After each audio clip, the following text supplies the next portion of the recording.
नमस्कार मैत्रिणींनो, आज आपण इडलीची चटणी बघणार आहोत। त्याच्यासाठी तुम्ही बघू शकता मी इथे ओलं खोबरं घेतलेलं आहे, हिरवी मिरची, आलं, लसूण आणि शेंगदाणे घेतलेले आहे। मिक्सरला आपल्याला जिरेसुद्धा वाटून घ्यायचे आहे, तुम्ही बघू शकता।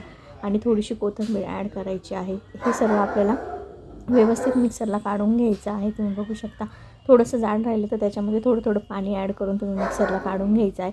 त्यानंतर इथे मी तेल टाकलेलं आहे, तेलामध्ये थोडीशी मोहरी टाकायची, मोहरीची आणि कढीपत्त्याची आपल्याला फोडणी द्यायची आहे। त्यानंतर त्याच्यामध्ये थोडीशी हळद ॲड करायची आणि मग नंतर जे पण आपण मिक्सरला काढलेलं होतं खोबरं ते सर्व त्याच्यामध्ये टाकून घ्यायचं। चवीनुसार मीठ टाकायचं आणि चांगलं उकळी येईपर्यंत उकळून घ्यायची आहे चटणी। काही जण वरतून फोडणी देतात, तर मी डायरेक्ट फोडणी देऊन असं करते। तुम्ही माझ्या पद्धतीने करून बघा, तुम्हाला नक्कीच चटणी आवडेल। आणि इडलीसोबत ही चटणी खूप छान लागते। तुम्ही आप्प्यासोबत, डोशासोबतसुद्धा ट्राय करून बघा। तुम्हाला जर माझा व्हिडिओ आवडला असेल तर लाईक, शेअर आणि सबस्क्राईब करायला विसरू नका। थँक्यू।